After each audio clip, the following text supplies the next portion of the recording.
آن روز که مادرم برفت آدینه بود، آدینه سرد پرغم بیکینه بود.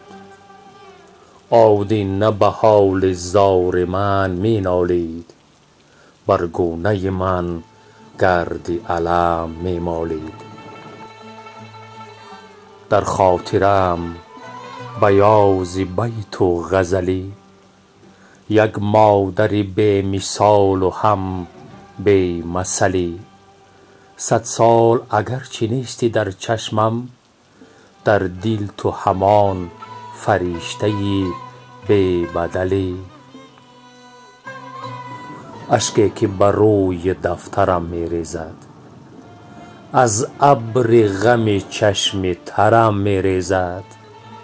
از گوشه چشم پرغمم خشک نشد، اشکی که به یاد مادرم می ریزد.